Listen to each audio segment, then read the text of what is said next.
आज देखिए आप भी जिस तरह खुश है उस तरह हम लोग भी काफी प्रसन्न है क्योंकि आप जानते हैं कि आपका मैथ का एग्जाम काफी शानदार बीता है। और जो मैं डेली आपको बताता था क्लास में कि जो भी छात्र इस चैनल के सभी वीडियोस देखकर जाएंगे उससे बाहर कोई प्रश्न नहीं आएगा, तो सोचिए सभी प्रश्न हम लोग के क्लासेस से आया था। सिर्फ पैटर्न चेंज था। अंक में क्या होता है कि जैसे दो हम लोग पढ़े थे लेकर सॉल्व किए थे 2x² तो वहां पे 4x² था जो मैं पहले से बताता था। तो अगर ध्यानपूर्वक आप जो भी छात्र क्लास करके गए हैं उनसे लगातार मैसेज प्राप्त हो रहा है कि उन सभी का 90+ किन्हीं का 95, किन्हीं का 100 में 100 बिल्कुल सही है। तो इसी तरह अब चलिए उससे आप ठीक है, खुशी है, उसको भी हम लोग को सेलिब्रेट करना है, लेकिन अभी नहीं, एग्जाम के बाद। अभी और सब विषय शेष है। आप जानते हैं कल आपका साइंस का एग्जाम है, चाहे आपका एग्जाम फर्स्ट शिफ्ट में या सेकंड शिफ्ट में, अगर फिर का आपको मैथ के एग्जाम की तरह धमाल मचा कर आना है तो अभी का क्लास अंत तक देखिएगा। चलिए कोई इधर उधर की बात नहीं, क्योंकि एग्जाम में काफी कम समय सीधे प्रश्न पत्र पे पहुंचते हैं। कुछ इसी तरह आपको प्रश्न मिलेगा। फर्स्ट शिफ्ट और सेकंड शिफ्ट दोनों के लिए हम लोग काफी महत्वपूर्ण प्रश्न 2-3 सेट लेकर 80 तक के प्रश्नों की चर्चा कर लेंगे। अगर आप अंत तक इतना देख कर आते हैं तो 40 आपको ऑब्जेक्टिव बनाना है, तो 40 प्रश्न हम लोग के क्लास से ही आ जाएगा। तो सीधे यहां पे हम लोग पहुंच चुके हैं ऑब्जेक्टिव पे। चलिए यहां पे एक एक प्रश्न को लेकर समझते हैं। पूरे प्रश्न को आपको सॉल्व करके जाना है। एक बात और समझिएगा, आप जानते हैं आपका परीक्षा कल है, तो दो ही ऑप्शन है कि या तो इसका सही आंसर दीजिएगा और नहीं मालूम होगा तो मैं सही आंसर बताऊंगा। याद कीजिएगा काफी प्रश्नों की चर्चा करना है तो हम लोग थोड़ा सा जल्दी चलेंगे। पहला प्रश्न पढ़िए, जल्दी से आंसर दीजिए। प्रश्न कह रहा है प्रतिबिंब का आकार हमेशा वस्तु के आकार से छोटा होता है। इंग्लिश मीडियम वाले छात्रों के लिए प्रश्न है, आप जानते हैं एग्जाम में ऐसे ही आएगा प्रश्न। तो प्रतिबिंब का आकार हमेशा वस्तु के आकार से छोटा होगा सर, तो क्या होगा? उत्तल दर्पण। ऑप्शन ए पे है, कोई समय नहीं लेना है, सीधे सीधे तूफानी लाल की तरह तूफान मचाते हुए ऑप्शन ए कमेंट कीजिए। जैसे मैथ में आप लोग तूफान मचाकर आए हैं वैसे ही यहां पे अंत तक देखिए 40 प्रश्न हम लोग के क्लास से आ जाएगा। सुबह में भी एक क्लास होगा, अभी तो ये शाम का क्लास हो रहा है, सुबह में भी आप तैयार रहिएगा। दूसरा नंबर प्रश्न क्या कह रहा है, निम्नलिखित में कौन लेंस में मुख्य फोकस बिंदु की संख्या होती है? आपको बताना है कि लेंस में मुख्य फोकस बिंदु की संख्या। कहिएगा सर याद कर चुके हैं 2। काफी शानदार, हम लोग के क्लासेस से सभी प्रश्न आ रहा है, मैथ में भी उसी तरह साइंस में भी आएगा। अंत तक बने रहिए। चलिए तीसरे नंबर प्रश्न की बात करेंगे। प्रश्न कह रहा है जिससे विद्युत धारा प्रवाहित नहीं होती। बहुआ टाइप प्रश्न है सर, खुद बिहार बोर्ड सेट किया है। जल्दी से बताइएगा, ऐसा ही प्रश्न इस साल मिलने जा रहा है कल के पेपर फर्स्ट शिफ्ट और सेकंड शिफ्ट में। कह रहा है विद्युत धारा प्रवाहित नहीं होती वह पदार्थ कौन सा है सर? तो तीसरे नंबर प्रश्न का राइट आंसर है ऑप्शन बी। काफी शानदार, वह पदार्थ है कुचालक। काफी विद्यार्थी मैं देख रहा हूं कमेंट बॉक्स में तूफान मचाए हुए हैं, ऐसे ही तूफान मचाए रही है अंत तक।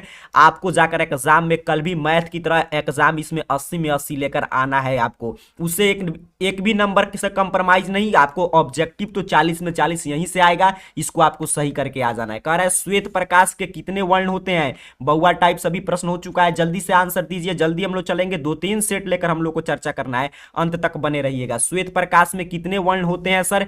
काफी विद्यार्थी कह रहे हैं गुरुजी ऑप्शन सी 7 वर्णों का मिश्रण होता है श्वेत प्रकाश, बैनी या पीनाला।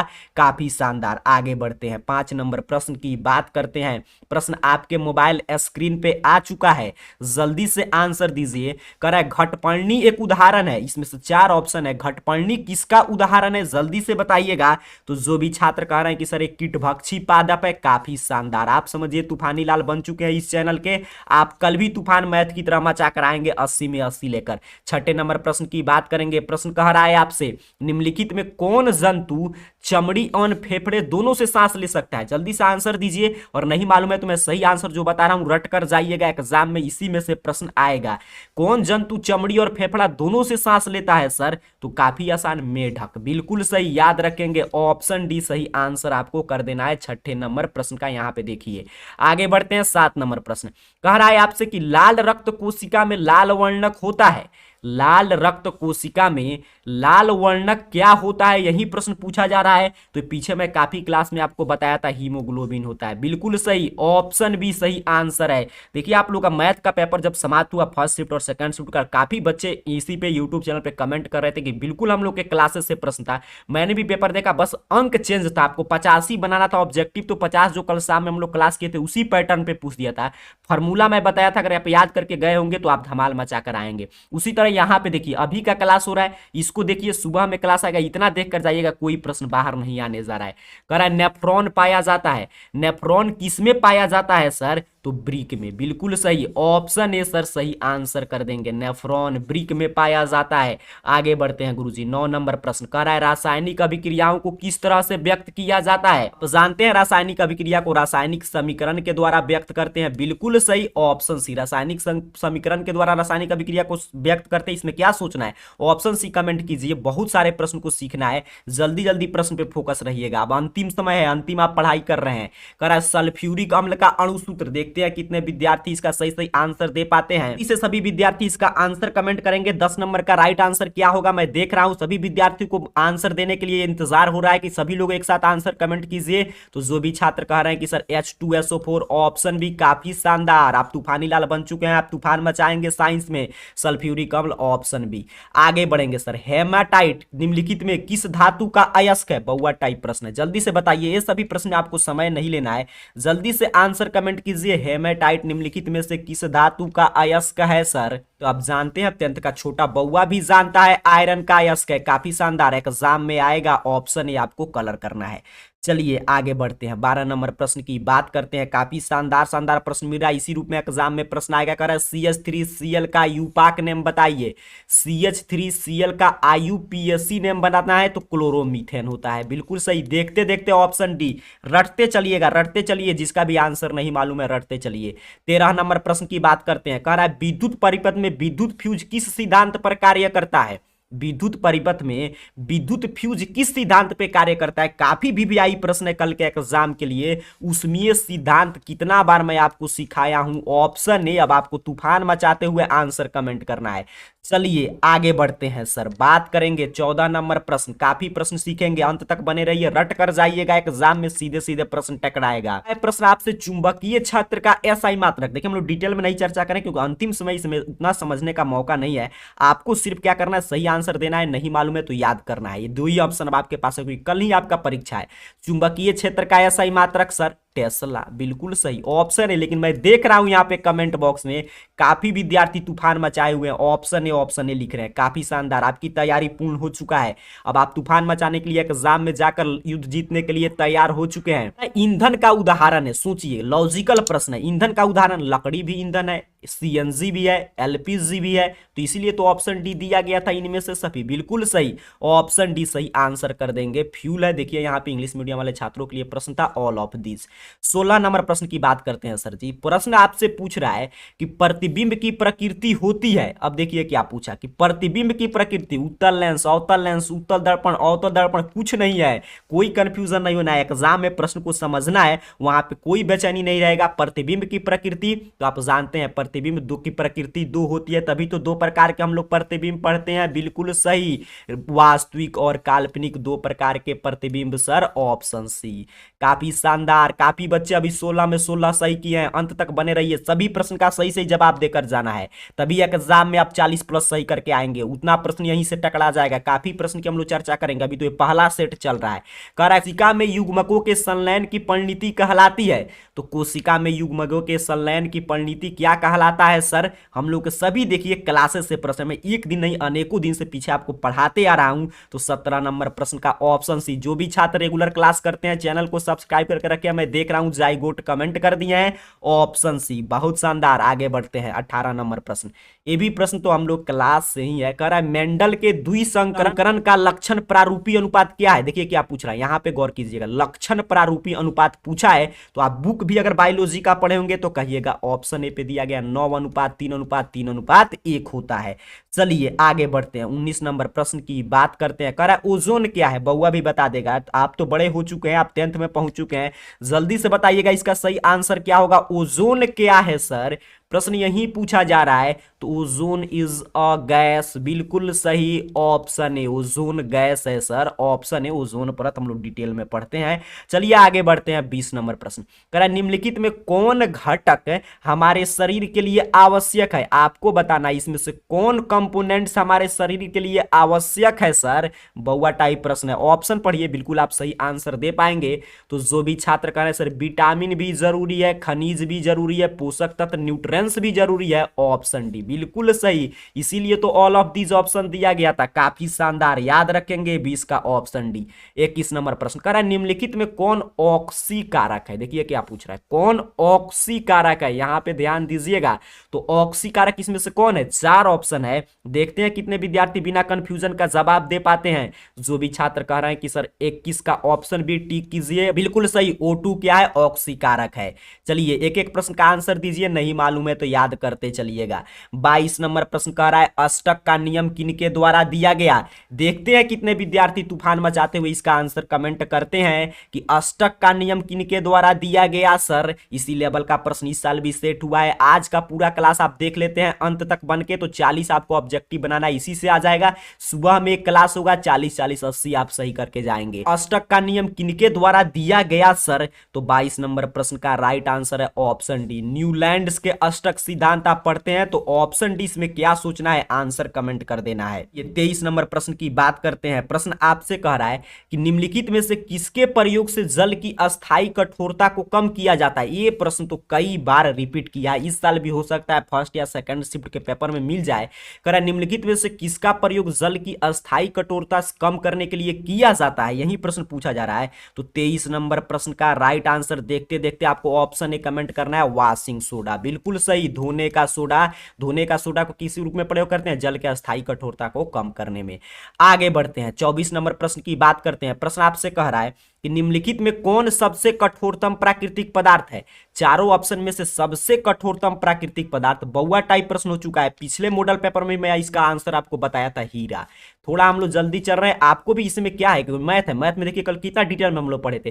ये तो आपको याद होगा तो इसका आंसर दीजिए, नहीं याद होगा तो सही आंसर याद कर लीजिए, ऑप्शन सी हीरा हो जाएगा। और जल्दी जल्दी चलिएगा तो आप ही को बेनिफिट है कि हम लोग मैक्सिमम प्रश्न की चर्चा कर पाएंगे। अब 25 नंबर प्रश्न देखिए, कह रहा है ए और बी का समतुल्य प्रतिरोध होगा। यहाँ पे देखिए, यहाँ पे ए एक प्रतिरोध है यहाँ पे, और यहाँ पे बी। तो पहले आपको देखना पड़ेगा कि इस किस क्रम में जोड़ा गया। तो यहाँ पे देख रहे हैं समांतर क्रम, ये श्रेणी क्रम नहीं है, समांतर क्रम में समतुल्य प्रतिरोध क्या होता है, 1/r बराबर 1/r1 प्लस 1/r2, यही होता है। अब देखिए 1/r उसी तरह रह जाएगा, 1/r1 तो एक है 2, दूसरा भी है 2, इसको जोड़ देंगे, इधर मैं सॉल्व करके दिखा दे रहा हूं, 1/r बराबर 2 2 2 हो जाएगा, ऊपर 2, एक तिरछा तिरछी गुना कर दीजिए, r बराबर सर 1 ओम, समतुल्य प्रतिरोध 1 ओम हो जाएगा, काफी शानदार। ऑप्शन डी जो भी विद्यार्थी कमेंट कर रहे हैं, समझिए आपके मैथ के पेपर की तरह आप साइंस में भी धमाल मचाने जा रहे हैं, ऑप्शन डी सही आंसर है। वहीं यहाँ पे पूछता है इसको, अगर यहाँ के इसको उठाकर यहाँ पे जोड़ देंगे, अर्थात कि ये हो जाएगा श्रेणी क्रम में, तब कितना करते 4 ओम। फिलहाल ऑप्शन डी सही आंसर है, क्योंकि स्पष्ट रूप से यहाँ पे आपको दिखाई दे रहा है कि समांतर क्रम में जोड़ा गया है। आगे बढ़ते हैं, 26 नंबर प्रश्न की बात करते हैं। प्रश्न काफी शानदार है, आंसर सही दीजिएगा। कह रहा है घरेलू विद्युत परिपथ में विद्युत धारा की आवृत्ति का मान होता है, ऑप्शन आपके सामने है। कह रहा है कि घरेलू विद्युत परिपथ में विद्युत धारा की आवृत्ति का मान होता है। मैं देख रहा हूं काफी विद्यार्थी 26 का right answer option D comment कर रहे हैं, नॉन ऑफ दीज आपका आंसर सही है, क्योंकि कितना सेट में हम लोग चर्चा कर चुके हैं पीछे की घरेलू परिपथ में विद्युत धारा का मान 50 Hz होता है, बिल्कुल सही। यहाँ पे 50 Hz कहीं पे था, देखिए 80 था, 70 था, 60 था, तो क्या कंफ्यूजन रखना, इसीलिए तो ऑप्शन डी दिया गया था, इसी को सही आंसर कर देना है।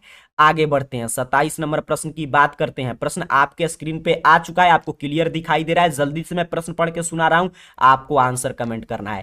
कह रहा है सोलर सेल में कौन सी विद्युत धारा प्राप्त होती है, आपको बताना है कि सोलर सेल से इसमें से कौन सी विद्युत धारा प्राप्त होती है। देखिए सोलर सेल की बात हो रहा है तो इसे दिष्ट धारा प्राप्त होता है, बिल्कुल सही, डायरेक्ट करंट डीसी। तो ऑप्शन बी, ध्यान से देखिए, ऑप्शन बी सही आंसर कर देना है 27 का।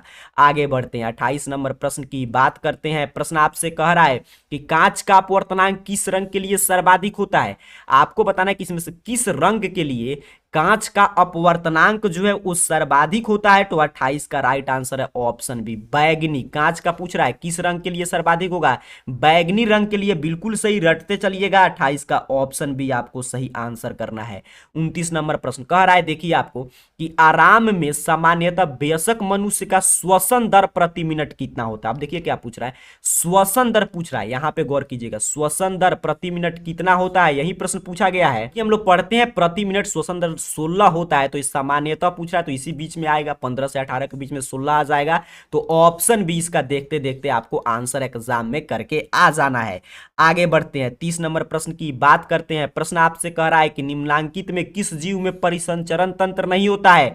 एक बार नहीं अनेकों बार बिहार बोर्ड पूछा इस प्रश्न को, और कई बार मैं आपको खुद बताया हूं कि किस जीव में परिसंचरण तंत्र नहीं होता है सर। तो 30 नंबर प्रश्न का राइट आंसर आपको देखते देखते ऑप्शन डी कमेंट कर देना है, हाइड्रा। बिल्कुल सही, ऑप्शन डी सही आंसर करना है। मैं देख रहा हूं अभी तक काफी विद्यार्थी ऐसे हैं जो 30 में 30 सही दिए हैं। अंत तक बने रहिए, एक दो सेट और लेकर अभी चर्चा करेंगे।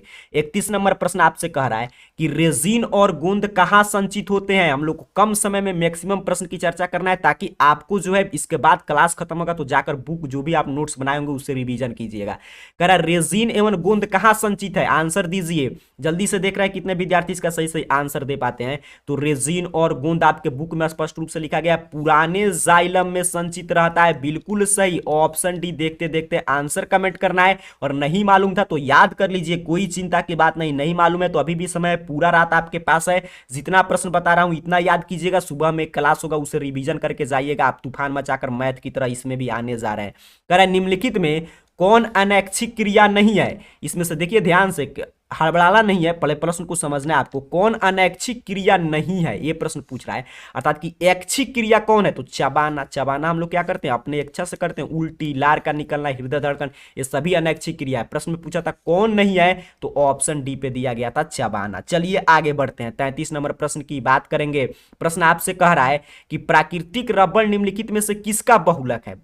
कितना महत्वपूर्ण प्रश्न, इसलिए मैं बोल रहा हूं कि 2 क्लास बस साइंस का काफी है। चलिए, प्राकृतिक रबड़ निम्नलिखित में किसका बहुलक है सर। तो जितने भी छात्र 33 नंबर प्रश्न को देखते देखते आंसर कमेंट कर दिए हैं, ऑप्शन ए सर आइसोप्रीन का बहुलक है। आपका आंसर बिल्कुल शानदार, जबरदस्त, जिंदाबाद है। ऑप्शन ए इसका सही आंसर है। आप धमाल मचाने के लिए तैयार हो चुके हैं। चलिए आगे बढ़ते हैं, 34 नंबर प्रश्न कह रहा है सीए का परमाणु क्रमांक। देखते हैं कितने विद्यार्थी तूफानी लाल इसमें क्लास को देख रहे हैं। सीए का परमाणु क्रमांक, अगर आप तूफानी लाल सभी लोग बन चुके हैं तो इसका तूफान मचाते हुए आंसर कमेंट कीजिए। सीए का परमाणु क्रमांक पूछा है, एटॉमिक नंबर पूछा है। बउआ भी जानता है कि सीए का होता है 20। सीए 20 हम लोग सभी लोग याद किए हैं। ऑप्शन बी बउआ टाइप प्रश्न है सर, ऑप्शन बी सही आंसर कर देंगे। आगे बढ़ते हैं, 35 नंबर प्रश्न की बात करते हैं। प्रश्न कह रहा है निम्नलिखित में कौन प्राकृतिक संसाधन है। इसमें से 4 ऑप्शन है, इसमें से कौन प्राकृतिक संसाधन है। प्रश्न पढ़ के समझ के ऑप्शन पढ़ना चाहिए। वायु प्राकृतिक संसाधन है, जल प्राकृतिक संसाधन है, मृदा भी है सर। तो ऑप्शन डी इसीलिए तो दिया गया है, इनमें से सभी। बिल्कुल सही, ऑप्शन डी सही आंसर कर देंगे। चलिए आगे बढ़ते हैं, 36 नंबर प्रश्न की बात करते हैं। प्रश्न कह रहा है निम्नलिखित में कौन बुझा हुआ चूना है। अब इस पे आपको क्या समय लेना है, मैं कितना बार चिल्ला रहा था कितना दिन से क्लास में, रट जाइए। प्रश्न देखिए आ गया फिर कि निम्नलिखित में कौन बुझा हुआ चूना है। काफी विद्यार्थी हमारे चैनल के तूफानी लाल जो पहले से क्लास को देखते थे वो मैं देख रहा हूं 36 का ऑप्शन भी कमेंट कर दिए हैं। काफी सही, ऑप्शन बी शानदार है आपका आंसर। CaOH2 बुझा हुआ चूना पूछा है तो ऑप्शन भी सही आंसर कर देना है। आगे बढ़ते हैं, 37 नंबर प्रश्न की बात करते हैं। सीधे सीधे बउआ टाइप फार्मूला पूछ लिया सर। लेंस की क्षमता है, पावर ऑफ लेंस, लेंस की क्षमता इसमें से कौन है। जल्दी से आंसर दीजिए। जितने भी विद्यार्थी इसमें क्लास को देख रहे हैं क्लास को लाइक कर दीजिए और जल्दी जल्दी इसका सही आंसर कमेंट कीजिएगा। लेंस की क्षमता है, लेंस की क्षमता कौन सा है सर, प्रश्न यही पूछा जा रहा है। तो ऑप्शन सी P बराबर 1/f, लेंस के फोकस दूरी का व्युत्क्रम होता है लेंस का क्षमता। इसी का ऐसा ही मात्रक होता है डायऑप्टर मीटर इनवर्स। बिल्कुल सही, ऑप्शन सी। आगे बढ़ते हैं, 38 नंबर प्रश्न। देखिए कोई भी प्रश्न ऐसा नहीं आएगा जो हम लोग नहीं जानते होंगे, क्योंकि एक नहीं आपको कितना दिन से पढ़ाया जा रहा है, सिखाया जा रहा है डेली शाम 6:30 PM पे। कह रहा है नेत्र किसी वस्तु का कैसा प्रतिबिंब बनता है। सोचिए कितना बार आपको पढ़ाया गया होगा कि नेत्र में किसी वस्तु का कैसा प्रतिबिंब बनता है सर। तो 38 का राइट आंसर है ऑप्शन सी, वास्तविक बनता है, उल्टा बनता है, छोटा बनता है। बिल्कुल सही गुरुजी, ऑप्शन सी सही आंसर करेंगे। आगे बढ़ते हैं, 39 नंबर प्रश्न की बात करते हैं। प्रश्न कह रहा है वोल्ट बराबर है, वोल्ट बराबर इसमें से कौन है सर। तो जूल बट्टा कूलम। 1 वोल्ट बराबर 1 जूल, 1 V बराबर 1 जूल बट्टा 1 कूलम। बिल्कुल सही, ऑप्शन बी, काफी शानदार। आगे बढ़ेंगे सर, 40 नंबर प्रश्न को समझेंगे। प्रश्न कह रहा है विद्युत घंटी विद्युत धारा के किस प्रभाव पर कार्य करती है। विद्युत घंटी जो है, इलेक्ट्रिक बेल जो है, इसमें से किस सिद्धांत पे कार्य करता है सर? तो 40 नंबर प्रश्न का जो भी छात्र ऑप्शन बी कमेंट कर रहे हैं चुंबकीय सिद्धांत पे, आपका आंसर बिल्कुल सही है। ऑप्शन बी जो बेल आप समझ रहे हैं विद्युत घंटी, ऑप्शन बी है चुंबकीय प्रभाव पे कार्य करता है, तभी तो विद्युत धारा के चुंबकीय प्रभाव चैप्टर में पढ़ने को मिलता है। तो ऑप्शन बी 40 का सही आंसर करना है। आगे बढ़ते हैं। एग्जाम में देखिए आपको 40 प्रश्न बनाना है, लेकिन मैं बार बार बोल रहा हूं अभी हम लोग 2-3 सेट लेकर इस समय चर्चा करेंगे और फिर 2 सेट आपको सुबह में मिलेगा। इतना आप देखकर जाएंगे, आप धमाल मचाकर आने जा रहे हैं। अभी प्रश्न रटते चलिएगा। 41 नंबर प्रश्न क्या कह रहा है? ऊर्जा उत्पादन के लिए कोशिका प्रायः किसका उपयोग करता है? इसमें से ऊर्जा उत्पादन के लिए कोशिका किसका उपयोग करता है? तो ग्लूकोज का, बिल्कुल सही, ग्लूकोज का, बिल्कुल शानदार। ऑप्शन ए, ग्लूकोज से ही कोशिका को ऊर्जा मिलता है, तो ऑप्शन ए सही आंसर कर देंगे। आगे बढ़ते हैं। 42 नंबर प्रश्न, 42 नंबर प्रश्न आपके स्क्रीन पे आ चुका है। कह रहा है ईस्ट में कैसा जनन होता है? ईस्ट में कैसा जनन होता है, यही प्रश्न आपसे पूछा जा रहा है। तो 42 नंबर प्रश्न का देखते देखते आपको आंसर कमेंट कर देना है ऑप्शन डी, मुकुलन द्वारा ईस्ट में जनन होता है सर। अगर जो भी छात्र इस चैनल के रेगुलर व्यूअर है तो चैनल के तूफानी लाल बन चुके हैं स्टूडेंट, उनको तो मालूम है कि ये सभी प्रश्न में आपको इतना रटा दिया हूं कि कोई एग्जाम में फर्स्ट या सेकंड शिफ्ट में हम लोग क्लास से बाहर प्रश्न नहीं आने जा रहा है। अभी तो हम लोग रिवीजन कर रहे हैं। 43 नंबर प्रश्न कह रहा है विकासीय दृष्टि से हमारी समानता किससे अधिक है? देखते हैं कितने विद्यार्थी बिना कंफ्यूजन का 43 का सही ऑप्शन कमेंट कर देते हैं। सभी लोग इसका सही आंसर दीजिए जितने विद्यार्थी क्लास को देख रहे हैं। विकासीय दृष्टि से हमारी समानता सबसे अधिक किससे है सर? प्रश्न यही पूछा जा रहा है। तो 43 का राइट आंसर है ऑप्शन ए। काफी विद्यार्थी मैं देख रहा हूं ऑप्शन ए कमेंट कर रहे हैं। 43 का गुरुजी ऑप्शन ए बिल्कुल सही, चीन के विद्यार्थी से है, सभी बुक से प्रश्न है। 44 नंबर प्रश्न कह रहा है तापमान, वर्षा तथा पवन पर्यावरण के कैसे कारक हैं? काफी शानदार प्रश्न मिल रहा है। बताना है आपको तापमान, वर्षा तथा पवन पर्यावरण के कैसे कारक हैं सर? तो 44 का जो भी छात्र कह रहे हैं भौतिक कारक हैं, फिजिकल फैक्टर हैं, बिल्कुल सही, ऑप्शन बी सही आंसर कर देंगे। तक बने रहिए, आंसर देते चलिए। नहीं मालूम है तो मैं सही आंसर बता रहा हूं, याद करते चलिएगा, इससे बाहर कोई प्रश्न नहीं आएगा। आगे कह रहा है 45 नंबर प्रश्न कह रहा है कि अपच के उपचार के लिए निम्न में से किस औषधि का उपयोग करते हैं? जो इनडाइजेशन होता है, जो अपच हमारे अंदर हो जाता है, तो उसके उपचार के लिए हम लोग किस औषधि का चारों ऑप्शन में से उपयोग करेंगे? तो एंटी एसिड का उपयोग करते हैं। कहां पे दिया गया है? ऑप्शन सी पे, प्रति अमल, बिल्कुल सही। 45 का ऑप्शन सी आपको देखते देखते आंसर कमेंट कर देना है, याद कर लीजिए। चलिए 46 नंबर प्रश्न करा निम्नलिखित में कौन सा पदार्थ ऑक्सीजन से संयोग नहीं करता? काफी प्रश्न की चर्चा करेंगे, जल्दी जल्दी फास्ट आपको बनना। आप तूफानी लाल, इतना स्लो चलिएगा तो काम नहीं चलेगा। तूफान मचाए रहिए, आंसर देते रहिए कमेंट बॉक्स में, जल्दी से आंसर दीजिएगा। 46 नंबर का कि निम्नलिखित में कौन सा पदार्थ ऑक्सीजन से संयोग नहीं करता है गुरुजी? तो 46 का राइट आंसर है ऑप्शन बी, सोना। इसलिए सोना जो है इस खुला में छोड़ देते हैं, इसे गहना वगैरह बनाते हैं, क्योंकि ऑक्सीजन से संयोग करके कोई नया पदार्थ नहीं बनाता, इसका संचारण नहीं होता। बिल्कुल सही, ऑप्शन बी सही आंसर कर देंगे। आगे बढ़ते हैं। 40 नंबर प्रश्न, ये प्रश्न तो कई बार पूछा गया है, इसका तो अंत नहीं है, कई बार पूछ रहा है, इस साल भी फर्स्ट या सेकंड शिफ्ट में आ जाएगा। आहर और पाई निम्नलिखित में किस राज्य की जल संचय की व्यवस्था है? तो झारखंड अर्थात कि बिहार, बिल्कुल सही, ऑप्शन बी, बिहार में आहर और पाइन चलता है, तो ऑप्शन बी सही आंसर करना है। आगे बढ़ते हैं सर, 48 नंबर प्रश्न की बात करते हैं। प्रश्न आपके स्क्रीन पे आ चुका है। कह रहा है सीएफसी का उपयोग किया जाता है, इसे बताइए सीएफसी का उपयोग किसमें किया जाता है? क्लोरोफ्लोरोकार्बन, आप समझ रहे हैं। तो 48 नंबर प्रश्न का देखते देखते आपको कमेंट करना है कि सर एसी में भी करते हैं, रेफ्रिजरेटर में भी, जेट इंजन में ईंधन के रूप में, तो ऑप्शन डी बिल्कुल सही। जो भी विद्यार्थी ऑप्शन डी कमेंट किए हैं कल आप 80 में 80 लेकर आएंगे। चलिए 49 नंबर प्रश्न को समझेंगे। प्रश्न आपके स्क्रीन पे आ चुका है, जल्दी से आंसर दीजिए। आप जानते हैं इस साल 80 ऑब्जेक्टिव प्रश्न पूछा जाएगा, 80 का कम से कम 2 सेट तो हम लोग लेकर चर्चा करेंगे। आप जब तक बने रहते हैं तब तक क्लास चलते रहेगा। जल्दी से 49 नंबर पढ़िए और आंसर दीजिए। कह रहा है गोलीय दर्पण के परावर्तक पृष्ठ की वृत्ताकार सीमा रेखा का व्यास क्या कहलाता है? कितना शानदार प्रश्न है। गोलीय दर्पण की परावर्तक पृष्ठ की वृत्ताकार सीमा रेखा का व्यास क्या कहलाता है? प्रश्न यही पूछा जा रहा है। तो व्यास की बात हो रहा है तो गोलीय दर्पण का द्वारक, बिल्कुल सही। रिवीजन करते रहिए, याद करते रहिए, ऑप्शन डी। आगे बढ़ते हैं, 50 नंबर प्रश्न की बात करते हैं। प्रश्न आपसे कह रहा है कि निम्नलिखित में कौन उत्तल दर्पण की फोकस दूरी है जिसकी वक्रता त्रिज्या 32 सेंटीमीटर है? अब देखिए उत्तल दर्पण की फोकस दूरी वक्रता त्रिज्या के आधा होता है, 2 से भाग दे देंगे 16 सेंटीमीटर। यहाँ पे प्रश्न आएगा कि कौन सा दर्पण है, तो उत्तर तो प्लस में होगा, बिल्कुल सही, प्लस माइनस भी ख्याल रखना है, तो ऑप्शन सी 50 का सही आंसर कर देना है। ऐसे आप जानते हैं कि फोकस दूरी वक्रता त्रिज्या की आधी होती है। चलिए आगे बढ़ते हैं, 51 नंबर प्रश्न की बात करते हैं। प्रश्न आपके स्क्रीन पे ए रहा, जल्दी से आंसर कमेंट कीजिए। मैं बार बार बोल रहा हूं आपको तूफानी लाल बना दिया गया है इतना दिन से पढ़ाते हुए, तो आप इतना स्लो मैं देख रहा हूं 50 का बच्चे कमेंट कर रहे हैं ऑप्शन सी, लेकिन सभी मैं देख रहा हूं सही सही सब लोग ऑप्शन कमेंट कर रहे हैं। अंत तक बने रहिएगा, सही सही आंसर दीजिए, नहीं मालूम है तो याद कीजिए। चलिए 51 नंबर प्रश्न पे पहुंच चुके हैं, 50 को छोड़िए 51 पढ़ते हैं, आंसर दीजिएगा। करा यदि किसी बिंब का प्रतिबिंब का आवर्धन ऋणात्मक है तो उस प्रतिबिंब की प्रकृति क्या होगी। कह रहा है किसी बिंब के प्रतिबिंब जो बन रहा है उसका आवर्धन ऋणात्मक है, इसी पे प्रश्न टिका हुआ है।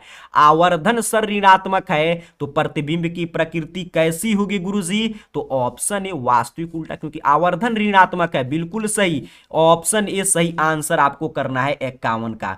चलिए आगे बढ़ेंगे, 52 नंबर प्रश्न की बात करेंगे। प्रश्न आपसे कह रहा है कि नेत्र में प्रवेश करने वाली प्रकाश किरणों का अधिकांश अपवर्तन होता है। जो नेत्र में हमारी प्रकाश की किरण प्रवेश करती है उसका अधिकांश अपवर्तन नेत्र के किस भाग से होता है। 4 ऑप्शन है, जल्दी से आंसर दीजिएगा, नहीं मालूम है चिंता लेने की कोई बात नहीं है, मैं सही आंसर बता रहा हूं, याद कर लीजिएगा। चलिए, नेत्र में प्रवेश करने वाली प्रकाश किरणों का अधिकांश अपवर्तन किससे होता है सर, मैं देख रहा हूं ऑप्शन सी काफी कमेंट बॉक्स में भरा हुआ है, काफी शानदार, आप लोग 80 में 80 करके आएंगे साइंस में भी। कॉर्निया के बाहरी पृष्ठ पर अधिकांश अपवर्तन हो जाता है, तो ऑप्शन सी 52 का सही आंसर कर देना है। आगे बढ़ते हैं, 53 नंबर प्रश्न की बात करते हैं। प्रश्न आपसे कह रहा है कि भारत में उत्पादित प्रत्यावर्ती विद्युत धारा का मान, देखिए अभी ऊपर मिला था ये प्रश्न, भारत में उत्पादित प्रत्यावर्ती विद्युत धारा का मान, तो अगर अभी क्लास में आपका ध्यान होगा तो कहिएगा 50 हर्ट्ज, बिल्कुल सही, अभी तो मैंने ऊपर आपको बताया था, इसीलिए ऊपर इनमें से कोई नहीं ऑप्शन हो गया था, तो ऑप्शन ए आपको सही आंसर कर देना है। चलिए आगे बढ़ते हैं, 55 नंबर प्रश्न कह रहा है आपसे कि किसी वोल्ट मीटर के स्केल पर 0 वोल्ट से 1 वोल्ट के बीच 20 विभाजन चिन्ह है, तो उस वोल्ट मीटर का अल्पमांक कितना होगा, तो 1/20 करेंगे तो देखिए कितना ऑप्शन आ जाएगा, तो 55 का हो जाएगा ऑप्शन बी, बिल्कुल सही, ऑप्शन बी सही आंसर आपको कर देना है। अल्पमापांक वाला जो लिस्ट काउंट वाला फार्मूला था उसी पे है, तो ऑप्शन बी 55 का सही आंसर हो जाएगा। चलिए काफी शानदार, मैं देख रहा हूं, मुझे लग रहा है कि कुछ विद्यार्थी ऐसे हैं जो 55 में 55 सही किए हैं। अंत तक बने रहिएगा, एक सेट और अभी लेकर हम लोग सीखेंगे, अंत तक बने रहिए, एक एक प्रश्न का आंसर देते चलिए, तभी आपका एग्जाम कल बिल्कुल शानदार बीतने जा रहा है। 56 नंबर प्रश्न का आंसर दीजिए, अभी तक काफी विद्यार्थी 55 पर रुके हुए, 56 नंबर पे आ चुके हैं, जल्दी से पढ़िए। कह रहा है एक माइक्रो एम्पियर विद्युत धारा में निम्नलिखित में कौन सी है, एक माइक्रो एम्पियर विद्युत धारा का मान इसमें से कौन सा है, माइक्रो एम्पियर की बात हो रहा है, यहां पे ध्यान से समझ लीजिएगा, यहाँ पे इंग्लिश मीडियम वाले छात्रों के लिए प्रश्न है। तो एक माइक्रो एम्पियर विद्युत धारा बराबर कितना होता है, तो ऑप्शन सी पे दिया गया, ये भी मैं आपको पहले बताया था, 10 के पावर -6 एम्पियर होता है एक माइक्रो एम्पियर, 1 MA बराबर। 57 नंबर प्रश्न क्या कह रहा है कि किसी क्षण चुंबक के अंदर चुंबकीय क्षेत्र रेखाओं की दिशा क्या होती है। देखिए कह रहा है क्षण चुंबक के अंदर की बात हो रहा है, बाहर नहीं, कर क्षण चुंबक के अंदर चुंबकीय क्षेत्र रेखाओं की दिशा क्या होता है सर, तो 57 का ऑप्शन भी अंदर होता है, दक्षिणी ध्रुव से उत्तर ध्रुव, बिल्कुल सही, ऑप्शन भी सही आंसर करेंगे। 58 नंबर प्रश्न कह रहा है आपसे कि घरेलू विद्युत परिपथ में उदासीन तार का रंग होता है, घरेलू विद्युत परिपथ में जो होता है उदासीन रंग का तार कैसा होता है, उदासीन तार सामान्यतः किस रंग का होता है, इस पे भी काफी तार पे प्रश्न आता है। विद्यार्थी ऑप्शन सी कमेंट कर रहे हैं सर काला होता है, आपका आंसर बिल्कुल सही है, ऑप्शन सी सही आंसर, याद रखिएगा, रटते चलिए, प्रश्न इससे बाहर नहीं आने जा रहा है। 59 नंबर प्रश्न कह रहा है किस युक्ति में विभक्त वलय दिक् परिवर्तन का कार्य करता है, कह रहा है किस युक्ति में विभक्त वलय जो है वो दिक् परिवर्तन का कार्य करता है सर, यही प्रश्न पूछा जा रहा है, तो 59 का राइट आंसर है ऑप्शन बी, विद्युत मोटर में विभक्त वलय दिक् परिवर्तन का कार्य करता है। विद्युत मोटर का सचित्र वर्णन जब मैं सब्जेक्टिव प्रश्न बता रहा था उस समय मैं इसको विस्तार से आपको बताया था। चलिए 40 नंबर प्रश्न कह रहा है जल विद्युत संयंत्र किस ऊर्जा को विद्युत ऊर्जा में बदलता है, जो आपका इलेक्ट्रिक जो हाइड्रो इलेक्ट्रिक पावर प्लांट है इसको इलेक्ट्रिक एनर्जी में बदलते हैं, यही प्रश्न पूछा जा रहा है, तो 60 नंबर प्रश्न का ऑप्शन डी है, जल में होता है स्थितिज ऊर्जा, बिल्कुल सही, और उसी पोटेंशियल एनर्जी को इलेक्ट्रिक एनर्जी में बदलते हैं जल विद्युत संयंत्र, तो ऑप्शन डी सही आंसर करेंगे। चलिए आगे बढ़ते हैं, 61 नंबर प्रश्न, क्लास में बने रहिएगा, अभी तो एक ही सेट चल रहा है, अभी एक सेट और चर्चा कर लेंगे ताकि इतना काफी है आपके लिए। करा 61 नंबर प्रश्न, क्योंकि पूरा आपका रिवीजन हो जाए है, यही इस क्लास का उद्देश्य है। और इससे सीधे सीधे प्रश्न आएगा, कम से कम 40 प्रश्न आ जाएगा। और जानते हैं आपको अधिक से अधिक 40 ही बनाना है, तो हमको 40 बस लड़ना चाहिए, उससे बाहर लड़े या नहीं उससे कोई मतलब नहीं। तो सभी प्रश्न आप पढ़ के जाएंगे, पीछे भी मैं आपको काफी सिखाया हूं। तो 40 से ज्यादा हम लोग के क्लास से आने जा रहा है। कह रहा है आपसे कि नरौरा नाभिकीय विद्युत संयंत्र, कितना बार मैं आपको बताता हूं, बउआ टाइप प्रश्न हो चुका है। नरौरा नाभिकीय विद्युत संयंत्र उत्तर प्रदेश, बिल्कुल सही। ऑप्शन सी आपको कमेंट करना है 61 का। ये आगे बढ़ते हैं, 62 नंबर प्रश्न की बात करते हैं। प्रश्न आपसे कह रहा है निम्नलिखित में कौन बूझा हुआ चूना है। देखिए बूझा हुआ चूना ऊपर भी आया है, प्रश्न रिपीट कर रहा है, एक कई बार प्रश्न पूछा गया है, फिर इस साल पूछे जाने की संभावना इसका सबसे अधिक है। तो कोई कंफ्यूजन नहीं रखना है, CaOH2 चूना नहीं पूछ रहा है कि CaO कहिएगा। ऑप्शन बी इसका सही आंसर, बिल्कुल कॉन्फर्म याद रखना है 62 का। आगे बढ़ते हैं 63 नंबर प्रश्न। अब देखिए कह रहा है ऊपर दी गई रासायनिक अभिक्रिया किस प्रकार की है। कहां पे अभिक्रिया दिया गया है, यहाँ पे Zn + CuSO4 ZnSO4 + Cu। कह रहा है यह किस प्रकार की अभिक्रिया है। इससे आसान प्रश्न आपसे क्या पूछा जा सकता है। यहाँ पे देखिए ZnSO4 विस्थापन हो रहा है, बिल्कुल सही। ऑप्शन बी डिस्प्लेसमेंट रिएक्शन है सर, विस्थापन अभिक्रिया है। चलिए 64 नंबर प्रश्न देखते हैं। कह रहा है कोई विलयन नीले लिटमस पत्र को लाल कर देता है, इसका पीएच संभवतः होगा। कोई विलयन है जो नीले लिटमस को लाल कर दे रहा है, तो इसका पीएच कितना होगा। तो आप जानते हैं इसका सही आंसर क्या हो जाएगा। मैं देख रहा हूं कितने विद्यार्थी सही सही आंसर दे पा रहे हैं बिना कंफ्यूजन के। सीधे सीधे हम लोग के क्लास से प्रश्न है, कोई प्रश्न बाहर नहीं आ रहा है। कह रहा नीले लिटमस को नीला तो अम्ल होता है, बिल्कुल सही। अम्ल का मान जो होता है 7 से पीएच मान कम होता है, तो एक ही है, तो ऑप्शन ए सही आंसर कर देंगे। काफी विद्यार्थी 64 का ऑप्शन ए कमेंट कर रहे हैं, आपका आंसर बिल्कुल सही है। 65 नंबर प्रश्न कह रहा है ऑक्जेलिक अम्ल का प्राकृतिक स्रोत, इसका भी आंसर जितने भी लोग देख रहे हैं एक भी विद्यार्थी का आंसर गलत नहीं आना चाहिए। 65 का कह रहा ऑक्जेलिक अम्ल का प्राकृतिक स्रोत इसमें से कौन है, जल्दी से बताइए। काफी मैं देख रहा हूं कमेंट में 65 का आ रहा है। ऑप्शन बी आपका चला आंसर बिल्कुल शानदार जबरदस्त जिंदाबाद वाला है। आप तूफान मचाने के लिए तैयार हैं। टमाटर आप जानते हैं ऑक्जेलिक अम्ल का प्राकृतिक स्रोत है। चलिए आगे बढ़ते हैं 66 नंबर प्रश्न। अंत तक बने रहिए, क्लास को आप लोग लाइक कर दीजिएगा, इतना मेहनत आप ही के लिए हो रहा है। और कल जाकर आराम से एग्जाम देकर आइए। कह रहा निम्नलिखित में कौन सबसे अधिक अभिक्रियाशील धातु है। देखिए मोस्ट रिएक्टिव एलिमेंट पूछ रहा है इसमें से चारों ऑप्शन में से। तो 66 का ध्यान से अगर देखिएगा तो ऑप्शन डी दिया गया है, बिल्कुल सही। ऑप्शन पे डिपेंड करता है, इसके अनुसार ऑप्शन डी सही आंसर हो जाएगा। आगे बढ़ते हैं 67 नंबर प्रश्न। ये भी प्रश्न कई बार मैं आपको बताया हूं, इसलिए मैं बोलता हूं अंत तक बनकर देखिएगा। क्लास पीछे को 2 क्लास और किए होंगे, साइंस के कितने मॉडल पेपर इस चैनल पे अवेलेबल है, उससे बाहर कोई प्रश्न नहीं आने जा रहा है। कह रहा है एक्वा रेजिया जिसे आप रॉयल जल बोलते हैं, किस अनुपात में सांद्र हाइड्रोक्लोरिक अम्ल और उसके साथ सांद्र नाइट्रिक अम्ल का ताजा मिश्रण होता है।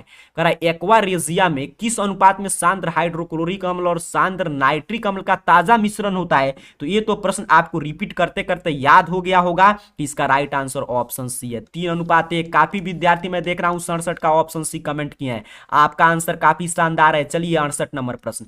कह रहा है एक प्रक्रियात्मक समूह अर्थात कि फंक्शनल ग्रुप यहां पे बनाया है, देखकर बताइए कि ये कौन सा फंक्शनल ग्रुप है। जल्दी से बताइए कि कौन सा फंक्शनल ग्रुप यहां पे बनाया गया है। नंबर प्रश्न का ध्यान से देखिएगा, तो ये भी क्लासेस से प्रश्न है। एल्डिहाइड फंक्शनल ग्रुप है, बिल्कुल सही। ऑप्शन डी सही आंसर करना है आपको 68 का। चलिए आगे बढ़ते हैं 79 नंबर प्रश्न। अंत तक बने रहिएगा, क्योंकि जो भी छात्र देखिए जैसे हम लोग बताए थे मैथ में से प्रश्न को सॉल्व करके आए हैं, तो आप ही लोग में उसमें से काफी लोग है क्लास कर रहे हैं, वो खुद कमेंट बॉक्स में आपको बताएंगे। काफी विद्यार्थी ऐसे जो 90+, 95+ सही करके आए हैं। चलिए 69 नंबर प्रश्न आपसे कह रहा है कि प्रोपेन का आणविक सूत्र C3H8 है, तो इसमें पूछ रहा है कितने कोवैलेंट बॉन्ड बन रहे हैं सहसंयोजक। किसका पूछ रहा है, प्रोपेन का। ध्यान से देखिए C3H8, इसी के अनुसार आपको आंसर देना है। तो यहाँ पे देखिए पूरा बॉन्ड आपको ऐसे निकालना पड़ेगा, C लिख के यहाँ पर 8 तब आप बॉन्ड काउंट कीजिएगा और आंसर दीजिएगा। तो C3H8 ऐसे आप जानते हैं, अब तो अंतिम समय है, तो इसमें 10 सहसंयोजक आप होते हैं, बिल्कुल सही। ऑप्शन डी सही आंसर। आपको रटते चलिए, अब रटने का समय है। चलिए आगे बढ़ते हैं 70 नंबर प्रश्न। कह रहा है आपसे कि आधुनिक आवर्त सारणी में हम बाईं से दाईं की ओर जाते हैं, तो परमाणु साइज पर क्या प्रभाव पड़ेगा। कह रहा है आधुनिक आवर्त सारणी है, उसमें हम बाईं बाईं से दाईं की ओर जा रहे हैं तो परमाणु साइज पर क्या इसका प्रभाव पड़ेगा, तो बढ़ता है, क्योंकि बाईं से दाईं ओर जा रहे हैं तो इंक्रीज होगा। बिल्कुल सही, ऑप्शन ए सही आंसर, क्योंकि यहां पे देखिए परमाणु साइज की बात हो रहा है। आगे बढ़ते हैं, 71 नंबर प्रश्न को समझते हैं। प्रश्न आपके स्क्रीन पे आ चुका है, कह रहा है आधुनिक आवर्त सारणी में ऊर्ध्व स्तंभ को क्या बोलते हैं, ग्रुप की संख्या आधुनिक आवर्त सारणी मॉडर्न पीरियोडिक टेबल में कितना है, प्रश्न यही पूछा जा रहा है। देखते हैं कितने विद्यार्थी इसका भी सही सही आंसर दे पाते हैं। बिल्कुल सही, आपको इसका आंसर कमेंट करना है 71 का। तो जो भी विद्यार्थी कह रहे हैं कि सर ऑप्शन डी, क्योंकि ग्रुप की बात हो रहा है तो ग्रुप 18 है, बिल्कुल सही, तो आपका आंसर बिल्कुल सही है, ऑप्शन डी। आगे बढ़ेंगे, 72 नंबर प्रश्न कह रहा है आपसे, काफी ये शानदार प्रश्न आ गया, ध्यान से समझिएगा। आपसे कह रहा है कि एक छात्र जांच प्रश्नावली में लिए गए सोडियम बाइकार्बोनेट के तनु विलयन में सार्वभौम सूचक के कुछ बिंदु मिलाता है, निम्नलिखित में कौन सा रंग दिखाई देगा। यहां पे देखिए सोडियम बाइकार्बोनेट का तनु विलियम है, वो छात्र जो है सार्वभौम सूचक का कुछ बूंद मिला रहा है, तो उसका कौन सा रंग दिखाई देगा। एनसीईआरटी का प्रश्न है, नीला रंग दिखाई देगा, बिल्कुल सही, ऑप्शन ए सही आंसर करना है 72 का। आगे बढ़ते हैं, 73 नंबर प्रश्न की बात करते हैं। प्रश्न कह रहा है जब मैग्नीशियम फीता को जलाया जाता है तो उत्पन्न आग की लौ होती है। बउआ टाइप प्रश्न हो चुका है, 10th का छोटा बउआ भी इसका सही आंसर देगा। आप तो तूफानी लाल हैं, जल्दी से इसका तूफान मचाते हुए आंसर कमेंट कीजिए कि जब मैग्नीशियम फीता को जलाते हैं तो उत्पन्न आग की लौ कैसी होती है, चमकीला उजाला। काफी बच्चे ऑप्शन सी कमेंट कर रहे हैं, आपका आंसर बिल्कुल शानदार है, 73 का ऑप्शन सी हो जाएगा।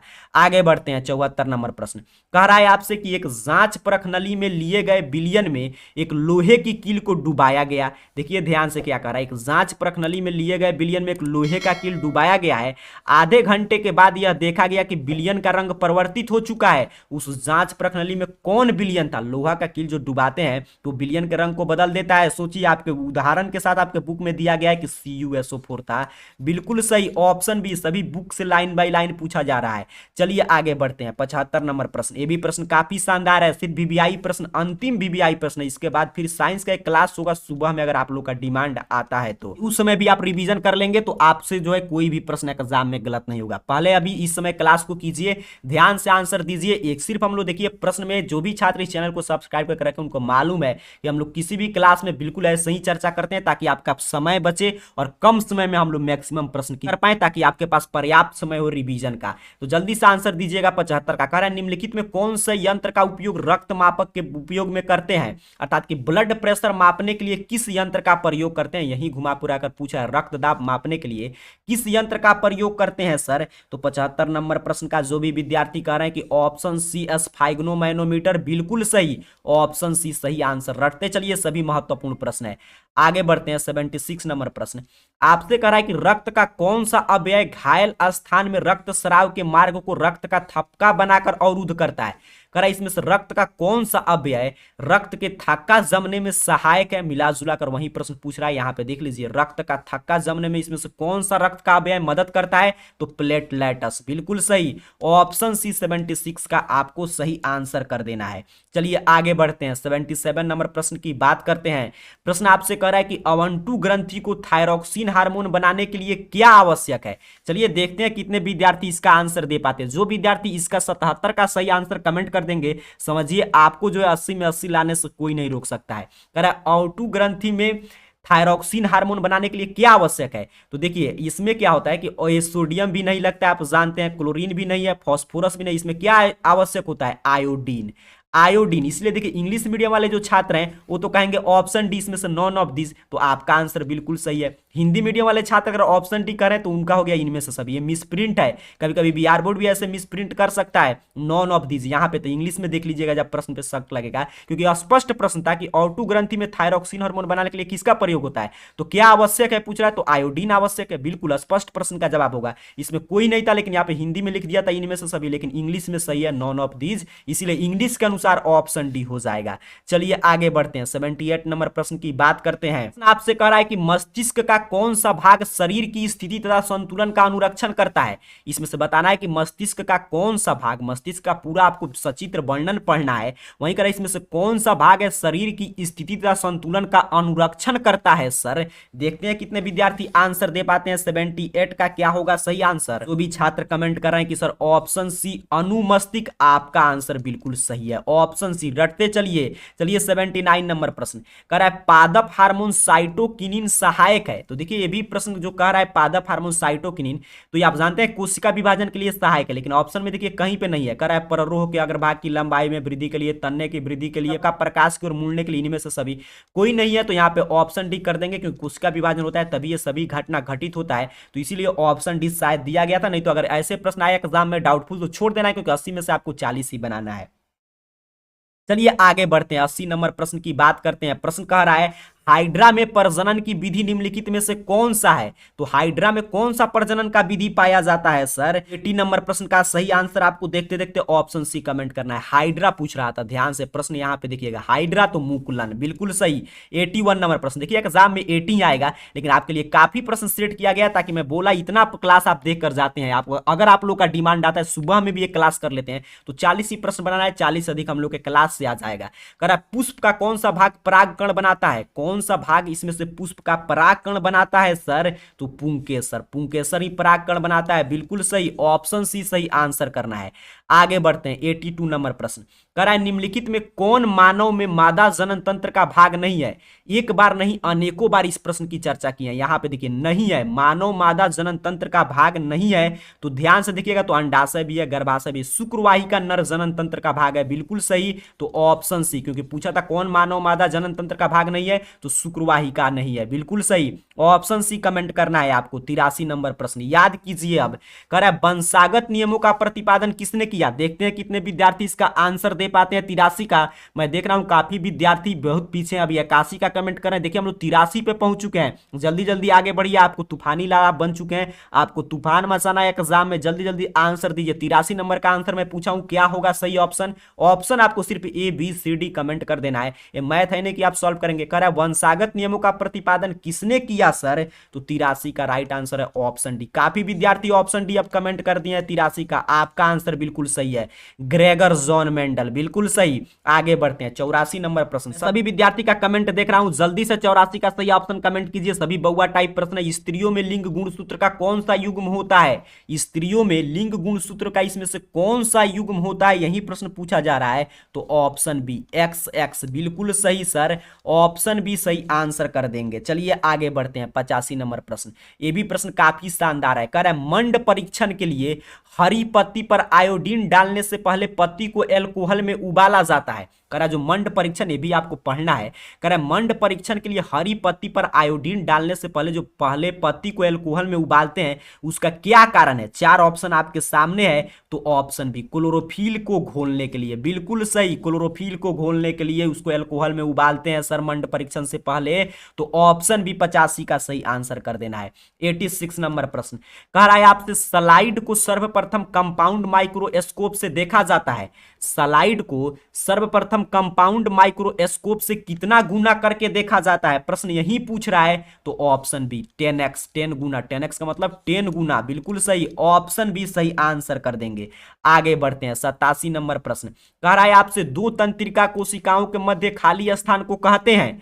दो तंत्रिका कोशिका के मध्य खाली स्थान जो पाया जाता है उसे क्या कहते हैं? कई बार मैं बोला था क्लास में, रट जाइए, प्रश्न आएगा। सिनेप्स कहते हैं। काफी विद्यार्थी मैं देख रहा हूं ऑप्शन भी कमेंट कर रहे हैं, इसका मतलब है कि आप इस चैनल के सभी क्लास को पहले से देखे हैं। अब देखिए 88 नंबर प्रश्न कह रहा निम्नलिखित में कौन आहार श्रृंखला का निर्माण करता है? इसमें से कौन आहार श्रृंखला का निर्माण करता है? ध्यान से देखिएगा ऑप्शन। तो घास को बकरी खाता है, बकरी को मानव, बिल्कुल सही। ऑप्शन बी सही आंसर है। चलिए अब दूसरा सेट लेकर हम लोग चलते हैं, उसमें भी 1 से 80 तक या आपका डिमांड है तो इससे भी अधिक प्रश्न लेकर चल देंगे, क्योंकि यहाँ पे देखिए अब सब्जेक्टिव प्रश्न शुरू हो गया। सब्जेक्टिव प्रश्न अगर आप लोग का डिमांड आता है तो सुबह में, अभी तो एक सेट हम लोग समाप्त किए, 88 तक का प्रश्न सेट किया गया। देखिए इसके आगे मैं चाहता तो इसी में सभी प्रश्न सेट कर देता, लेकिन नंबर दिखाने से कुछ नहीं है, आगे नंबरिंग गड़बड़ भी हो सकता है, बार बार बोलना पड़ेगा 101, 102। उससे अच्छा है कि चलिए अब यहाँ से फिर 1 से शुरू करते हैं, तैयार हो जाइए। 1 से फिर नया सेट लेकर 2 सेट बस इस समय चर्चा करेंगे, ज्यादा नहीं, बस अंत तक बने रहिए, क्योंकि हमारा उद्देश्य है कि क्लास से ही सभी प्रश्न आए, तो ध्यान से बने रहिए। चलिए नेक्स्ट सेट पे चलिए नेक्स्ट सेट है। इस सेट में भी देखिए 80 तक ऑब्जेक्टिव प्रश्न है, जिसमें से आपको 40 बनाना है कि पूरा हम लोग 80 चर्चा कर लेंगे। बस अंत तक बने रहिए। अंतिम अब साइंस पढ़ना है, कल से आपको साइंस थोड़ा बहुत पढ़ना है।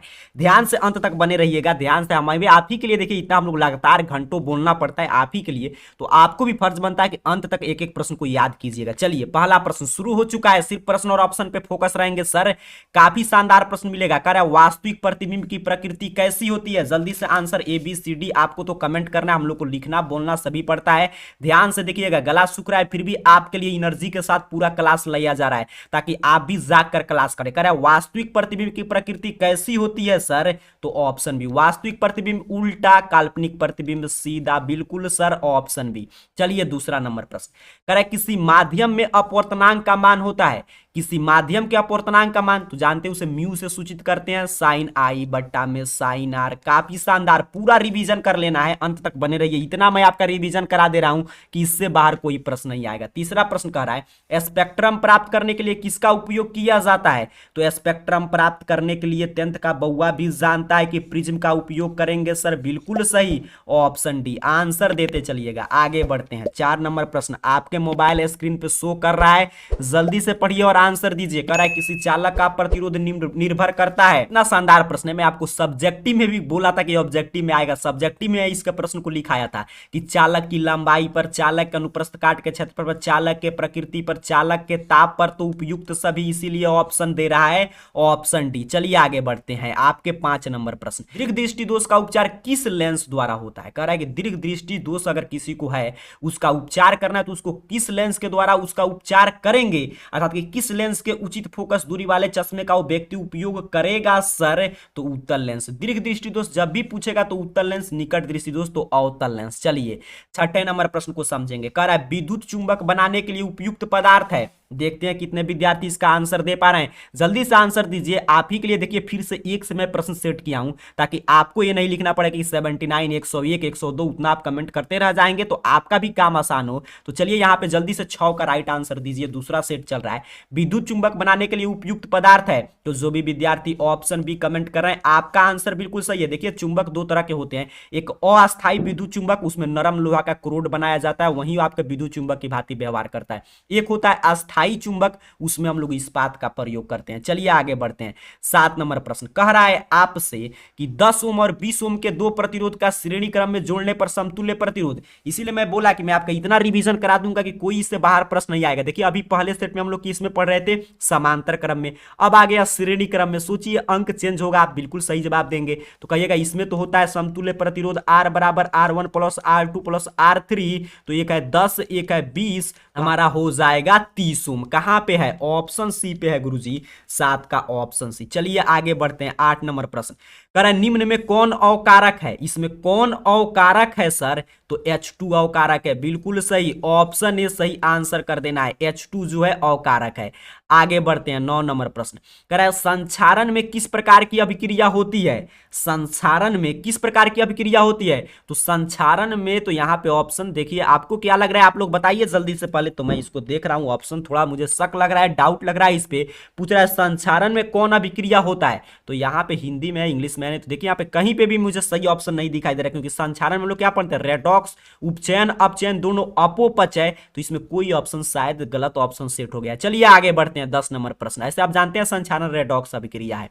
10 नंबर प्रश्न है निम्न में कौन दुर्बल अम्ल है? दुर्बल अम्ल, सबल अम्ल, स्ट्रॉन्ग एसिड, वीक एसिड, हम लोग कई बार पढ़े हैं कि इसमें कौन दुर्बल अम्ल, तो जो कम H प्लस आयन देंगे, जिनके जलीय विलयन। तो 10 नंबर प्रश्न का जो भी विद्यार्थी ऑप्शन डी कमेंट कर रहे हैं CH3COOH, तो आपका चला आंसर बिल्कुल शानदार है। आप तूफानी लाल है इस चैनल के। बाकी जो तीनों देख रहे हैं Cl2SO4 HNO3 सभी सबल अम्ल है। चलिए सीधे प्रश्न पे फोकस रहते हैं। 11 नंबर प्रश्न कह रहा है निम्न में कौन सा धातु अम्ल और क्षार दोनों से अभिक्रिया करती है? जल्दी से बताइए। 4 ऑप्शन है, इसमें से कौन सा धातु जो है वो अम्ल और क्षार दोनों से अभिक्रिया करेगा सर? तो आपके बुक से प्रश्न 11 का राइट आंसर जो भी विद्यार्थी करें ऑप्शन डी Zn, बिल्कुल सही। पीछे मैं आपको पूरा डिटेल में बताया था, अभी हम लोग कम समय डिटेल में चर्चा करेंगे तो काफी समय लग जाएगा।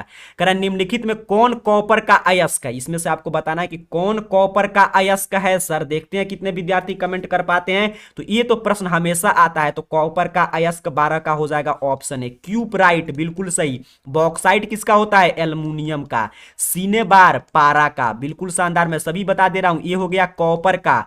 फिर होता है कैलेमाइन सर, तो कैलेमाइन किसका होता है? जिंक का, बिल्कुल सही। जेडन जिंक का होता है। तो पूरा मैं बता दिया, कोई ऑप्शन आएगा आपको सही आंसर कमेंट करना है। क्यूपराइट कॉपर का, बॉक्साइट एल्युमिनियम का, सिनेबार पारा का, कैलेमाइन जिंक का। ये महत्वपूर्ण प्रश्न था। चलिए आगे बढ़ते हैं। 13 नंबर प्रश्न कह रहा है कार्बन क्या है? एक बार नहीं अनेकों बार मैं आपको रटाया हूं, बोलता था रट जाइए बाबू रट जाइए। कार्बन क्या है सर? तो 13 का ऑप्शन बी। काफी तूफानी लाल हो चुके हैं, मैं देख रहा हूं काफी विद्यार्थी 13 का बी बी बी कमेंट कर रहे हैं। आपका आंसर काफी शानदार है। चलिए बिल्कुल आप लोग खुश है क्योंकि आपका मैथ का एग्जाम काफी शानदार बीता है। ऐसे ही जितना क्लास से जाता है, मैं शुरू से बोल रहा था, उतना देखिएगा अंक सिर्फ चेंज रहता है। मैथ में देखिए वही हुआ, उसी तरह साइंस में होगा। क्लास पूरा अंत तक कीजिए, आप तूफान मचाकर आएंगे क्योंकि आप तूफानी लाल हैं। चलिए 14 नंबर प्रश्न करा है हीलियम परमाणु के बाहरी कक्षा में कितने इलेक्ट्रॉन रहते हैं? तो हीलियम परमाणु के बाहरी कक्षा में 2 इलेक्ट्रॉन, बउआ भी जानता है, ऑप्शन बी। 15 नंबर प्रश्न कह रहा है प्रकाश संश्लेषण क्रिया में ऑक्सीजन बाहर निकलता है। वो बताना है कि प्रकाश संश्लेषण क्रिया में ऑक्सीजन कहां से बाहर निकलता है। काफी शानदार प्रश्न है, ग्लूकोज से, बिल्कुल सही, ऑप्शन सी। काफी विद्यार्थी मैं देख रहा हूं ऑप्शन सी कमेंट किए हैं, बिल्कुल शानदार, आपकी तैयारी काफी शानदार है। 16 नंबर प्रश्न मनुष्य का सामान्य रक्तदाब, मनुष्य का सामान्य रक्तदाब कितना होता है सर? 16 नंबर प्रश्न का जानते हैं 120/80, काफी बार पढ़े 120/80 जी, पारा के बराबर तो 120/80, बिल्कुल क्योंकि सामान्य पूछ रहा था। चलिए 17 नंबर प्रश्न कह रहा है पाइरुवेट का विखंडन किसमें होता है? पाइरुवेट का विखंडन, ये भी मैं आपको डिटेल में सब्जेक्टिव में सभी पढ़ाई हूं, माइटोकॉन्ड्रिया में होता है। रटते चलिए, अब रटने का समय है, समझने का नहीं। ऑप्शन है, रिवीजन कीजिए, आंसर दीजिए, नहीं मालूम है तो रटते चलिएगा। 18 नंबर प्रश्न कह रहा है नेफ्रॉन किसकी संरचनात्मक एवं क्रियात्मक इकाई है? नेफ्रॉन इसमें से किसकी संरचनात्मक एवं क्रियात्मक इकाई है? यही प्रश्न आपसे पूछ रहा है सर। तो 18 का ऑप्शन भी ब्रिक, बिल्कुल सही, ब्रिक की संरचनात्मक एवं क्रियात्मक इकाई है नेफ्रॉन। 19 नंबर प्रश्न कह रहा है रंध्र का मुख्य कार्य क्या है? सोचिए, प्रश्न तो मैं शुरू में ही आपको बता दिया था कि रंध्र का प्रमुख कार्य सर, तो गैसों के विनिमय एवं वाष्पोत्सर्जन जो है रंध्र का कार्य होता है। तो ऑप्शन डी पे दिया गया था गैसों का विनिमय और वाष्पो उत्सर्जन, तो यही सही आंसर कर देंगे। 20 नंबर प्रश्न कह रहा है निम्न में कौन अलैंगिक जनन की विधि है? अलैंगिक जनन की विधि, लैंगिक जनन, अलैंगिक जनन, जनन चैप्टर से, जनन चैप्टर तो आप काफी ध्यान से पढ़े होंगे। तो 20 का ऑप्शन डी, विखंडन, मुकुलन, द्विखंडन, सभी मुकुलन अलैंगिक जनन की विधि है। तो ऑप्शन डी, काफी शानदार। 21 नंबर प्रश्न कह रहा है आपसे विद्युत मोटर परिवर्तित करता है, विद्युत मोटर किस ऊर्जा को किस ऊर्जा में बदल देता है? यही प्रश्न पूछ रहा है। तो विद्युत ऊर्जा को यांत्रिक ऊर्जा में बदलता है गुरुजी, ऑप्शन बी। आगे बढ़ते हैं 22 नंबर प्रश्न, काफी मैं समझ रहा हूं काफी लंबा क्लास हो रहा है, लेकिन आप ही के लिए चल रहा है ताकि आपको जो है बिल्कुल इतना प्रश्न पढ़ के जाना है कि एग्जाम में धुआं धुआं मचा कर आना है। कह रहा है विद्युत उन्मय तार सामान्यतः किस रंग का होता है? देखिए जैसे हिंदी में पूछेगा विद्युत उन्मय तार, तो आपको कंफ्यूज नहीं होना, इसे हम बोलते हैं लाइव वायर, जीवित तार सर। अब तो आप बता देंगे, अब जल्दी से बताइए जीवित तार किस रंग का होता है? लाल रंग। काफी शानदार, काफी विद्यार्थी ऑप्शन भी कमेंट कर रहे हैं। 22 का ऑप्शन भी आपको कमेंट करना है। चलिए 23 नंबर प्रश्न कह रहा है विद्युत बल्ब के फिलामेंट में किस तत्व का उपयोग होता है? विद्युत बल्ब के फिलामेंट में किस तत्व का उपयोग करते हैं सर? तो 23 नंबर प्रश्न का राइट आंसर है ऑप्शन ए, टंगस्टन का। बउआ भी जानता है, बिल्कुल सही, बउआ टाइप प्रश्न, ऑप्शन ए, टंगस्टन का उपयोग करते हैं। आगे बढ़ेंगे गुरुजी। 24 नंबर प्रश्न कह रहा है वाट घंटा मात्रक है, जल्दी जल्दी आंसर दीजिए। मैं बार बार बोल रहा हूं आप लोग तूफानी लाल हैं इस चैनल के, इतना स्लो चलिएगा तो कैसे काम चलेगा। वाट घंटा मात्रक है, वाट घंटा मात्रक किसका है? यही प्रश्न पूछा जा रहा है। 24 नंबर प्रश्न का राइट आंसर है ऑप्शन सी, बिल्कुल सही, शक्ति का मात्रक है। काफी विद्यार्थी ऑप्शन सी कमेंट कर रहे हैं। 25 नंबर प्रश्न तो मैं कई बार बताया हूं, इसका आंसर सभी विद्यार्थी मैं वेट करूंगा जब तक आप लोग सही आंसर नहीं देते हैं। जल्दी से आंसर कमेंट कीजिए। एक साधारण प्रिज्म कितने सतह से घिरा होता है? जल्दी से बताइए। तो एक साधारण प्रिज्म जो है कितने सतह से घिरा होता है सर? तो 25 नंबर प्रश्न का राइट आंसर है ऑप्शन सी, 5 सतह से घिरा होता है, बिल्कुल सही, ऑप्शन सी सही आंसर कर देंगे। आगे बढ़ते हैं 26 नंबर प्रश्न कह रहा है एक अवतल लेंस की फोकस दूरी 50 सेंटीमीटर, इसकी क्षमता। तो देखिए घबराना नहीं है, अवतल लेंस की फोकस दूरी 50 सेंटीमीटर है, तो पहले मीटर में बदलेंगे। जानते हैं सेंटीमीटर को मीटर, क्योंकि मीटर से हम लोग डायऑप्टर में जा सकते हैं। डायऑप्टर में देखिए सभी ऑप्शन दिया गया है। तो 50 सेंटीमीटर को मीटर में बदलने के लिए 100 से भाग देंगे, 0 से 0 कैंसिल, 2 अर्थात कि 1/2 मीटर आ गया। अब हम जानते हैं लेंस की क्षमता, इसके फोकस दूरी का व्युत्क्रम अभी हम लोग पहले सेट में पढ़ रहे थे, P बराबर 1/f। तो 1 करेंगे तो ये 2 ऊपर चला जाएगा, अर्थात कि हमारा 2 आ रहा है। लेकिन अभी 2 नहीं, डायऑप्टर कमेंट करना है। 2 डायऑप्टर ठीक हम लोग निकाल लिए, लेकिन अब लेंस पे डिपेंड कर रहा है। कौन लेंस है सर, ये प्रश्न है। तो अवतल लेंस है, माइनस में जाएगा। उत्तल लेंस रहता तब ना प्लस में। तो ऑप्शन बी काफी शानदार है, एग्जाम में भी बिल्कुल सही सही ऑप्शन कलर करना है। चलिए 27 नंबर प्रश्न कह रहा है प्रतिबिंब का आकार हमेशा वस्तु के बराबर है तो दर्पण होगा। कह रहा है प्रतिबिंब जो बन रहा है वो हमेशा वस्तु के बराबर बन रहा है गुरुजी, अर्थात कि u बराबर v वस्तु दूरी बराबर प्रतिबिंब दूरी। समतल दर्पण में बने प्रतिबिंब की विशेषता में आप पढ़ते हैं ऑप्शन सी। आगे बढ़ते हैं 28 नंबर प्रश्न कह रहा है आपसे जल में हाइड्रोजन तथा ऑक्सीजन के परमाणु की संख्या का अनुपात H2O बउआ बताएगा। जल्दी से कमेंट कीजिए सभी तूफानी लाल लोग कि जल में ऑक्सीजन और परमाणु की संख्या का अनुपात 2:1। कहां है सर, ऑप्शन बी पे है, बिल्कुल सही। ऑप्शन बी 28 का सही आंसर करेंगे। चलिए 29 नंबर प्रश्न देखिए, हमेशा एक प्रश्न तीनों में से कोई एक सूत्र आपसे पूछ लेगा, फर्स्ट और सेकंड शिफ्ट दोनों शिफ्ट में घुमा फिरा कर पूछता है। मैं कई बार आपको बताया था क्लास में, इसको रट जाइए। देखते हैं आप रटे हैं कि नहीं। एल्काइन पूछ रहा है, जल्दी से सही आंसर कमेंट कीजिए। एल्काइन का सामान्य सूत्र क्या होगा सर। छात्र कह रहा है कि 29 का ऑप्शन डी होगा CnH2n-2। आपका आंसर बिल्कुल सही है। देखिए 3 फार्मूला है, एल्काइन पूछता है तो CnH2n-2। एक और आपसे घूम फिर कर पूछ लेता है, एल्काइन के बाद आपसे पूछता है क्या, एल्केन। तो एल्केन का क्या होता है, CnH2n+2। कहां पे दिया गया था, यहां पे देखिए दिया गया था। फिर एक और आपसे पूछता है, एल्कीन हो गया, एल्काइन हो गया, एल्केन हो गया, और एक क्या बच गया, एल्कीन पूछता है। तो एल्कीन का क्या होता है, CnH2n, जो ऑप्शन सी पे दिया गया था। तो ये एल्कीन का है, ये एल्केन का है, ये एल्काइन का है। 3 में से एक जरूर आएगा, तो ऑप्शन डी फिलहाल।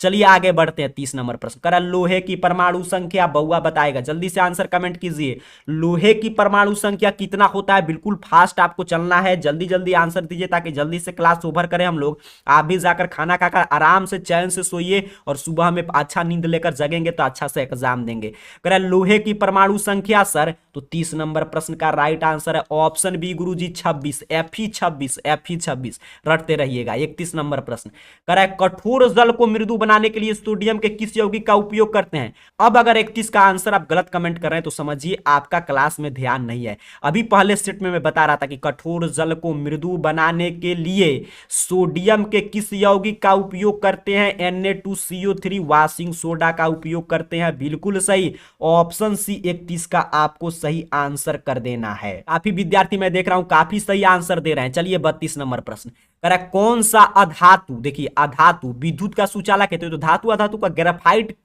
ये तो धातु अधातु के अपवाद से प्रश्न आ गया। देखते देखते ऑप्शन भी कमेंट करना है, ग्रेफाइट। बिल्कुल सही। कह रहा है निम्न में कौन अम्लीय है, तो जानते हैं पीएच स्केल पर 7 उदासीन होता है, 7 से अधिक क्षारीय, 7 से कम अम्लीय, एक ही 7 से कम है सर। तो ऑप्शन है पीएच बराबर 3 अम्लीय है। धुआं धुआं मचाए रही है, अंत तक तूफानी लाल आप बन चुके हैं। तूफान मचाइए, एग्जाम में भी तूफान मचा कर आना है।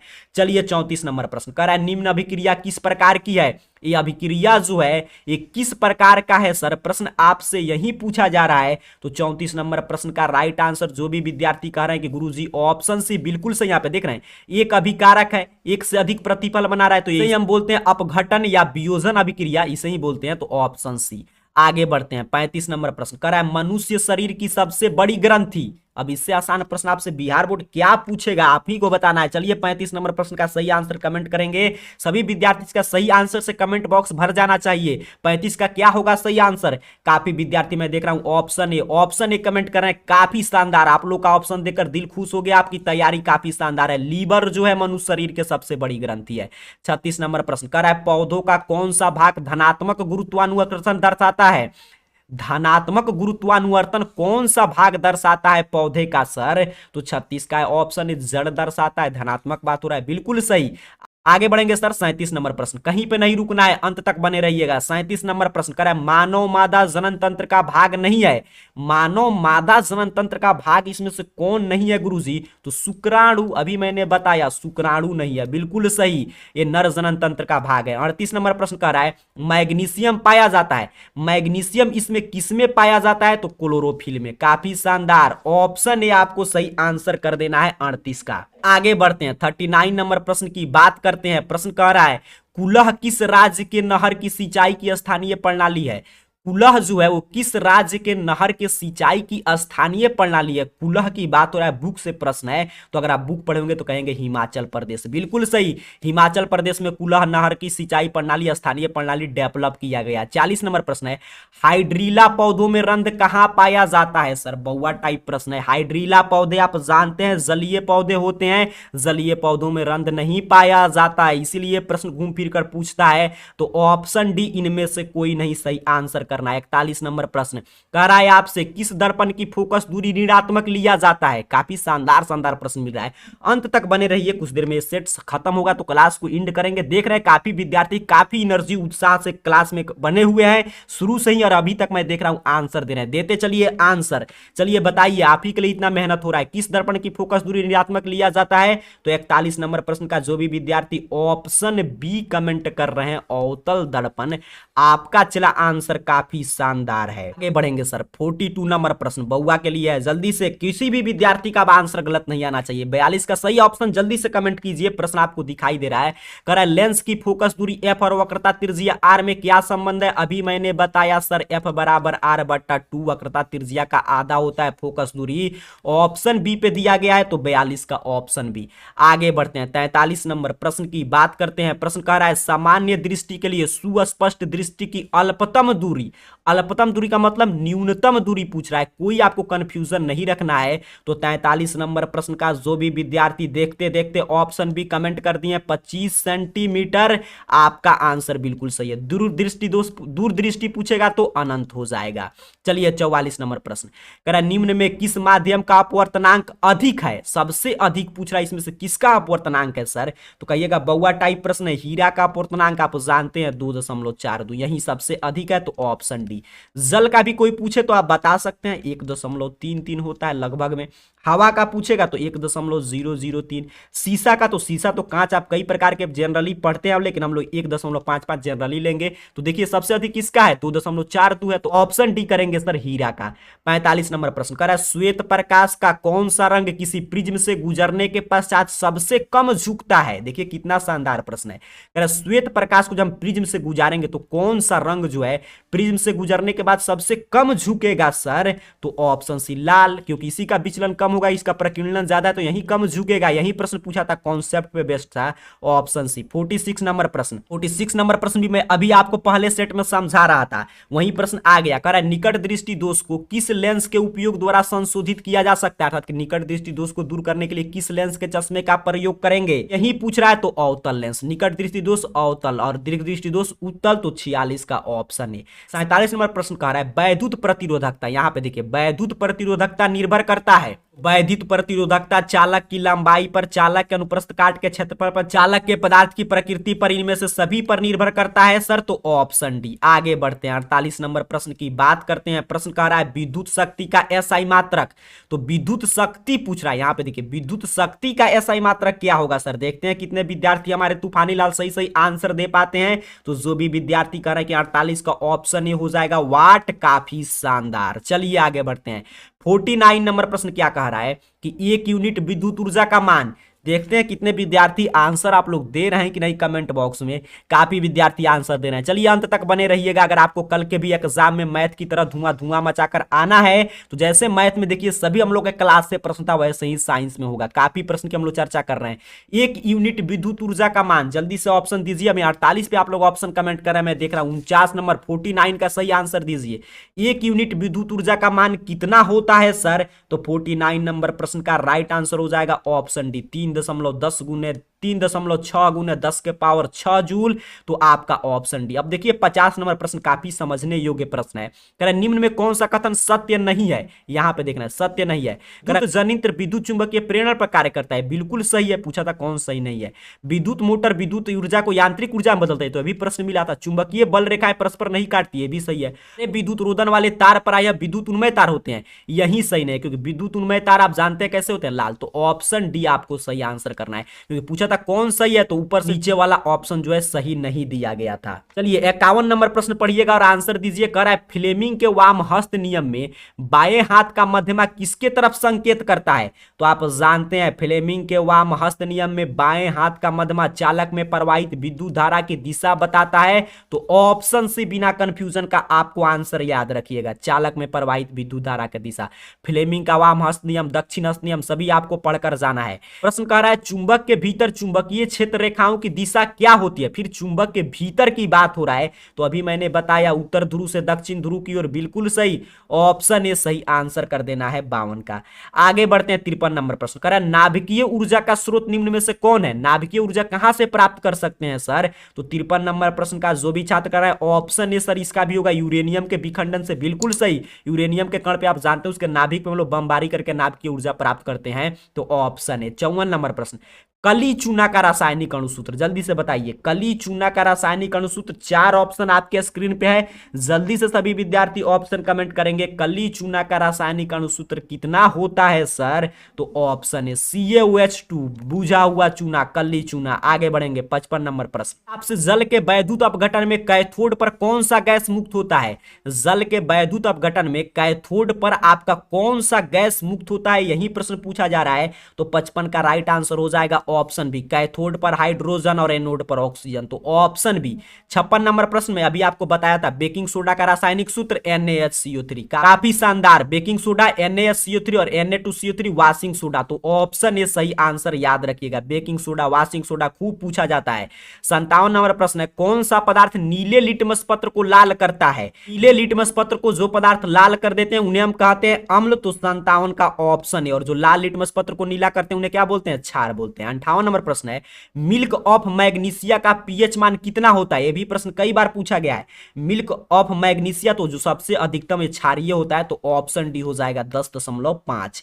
चलिए 59 नंबर प्रश्न कह रहा है निम्न में कौन अधातु चमकीला है? आप जानते हैं धातु सामान्यतः चमकीला नहीं होते हैं, अपवाद से प्रश्न आता है। ग्रेफाइट भी अपवाद से प्रश्न था, यहां पे भी अपवाद है। अधातु कौन चमकीला है? तो आयोडीन, बिल्कुल सही, ऑप्शन है आयोडीन अधातु होते हुए भी चमकीला होता है। 60 नंबर प्रश्न कह रहा है निम्न में कौन धातु अत्यधिक अभिक्रियाशील है? इसमें से कौन धातु ऑप्शन के अनुसार बताना है आपको सबसे अधिक अभिक्रियाशील है, प्रश्न यही पूछा जा रहा है।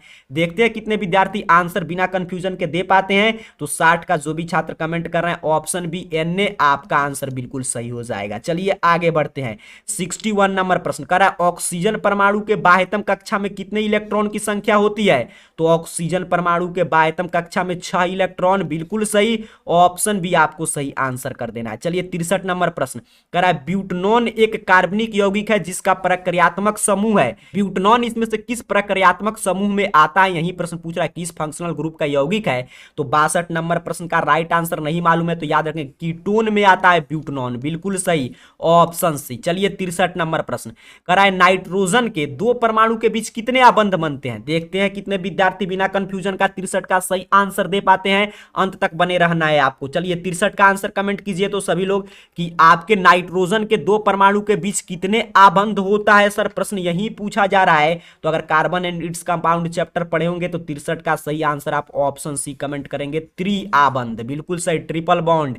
फिर देखिए एल्कीन का आ गया, अब मैं डिटेल में नहीं बताऊंगा, ऊपर मैंने अभी आपको बताया एल्केन, एल्कीन, एल्काइन, 3 में से एक जरूर पूछेगा घूम फिर कर। कह रहा है एल्कीन का सामान्य सूत्र, तो 64 का राइट आंसर। अब तो कहिएगा सर बउआ टाइप हो गया CnH2n, बिल्कुल सही, ऑप्शन भी आपको कमेंट कर देना है।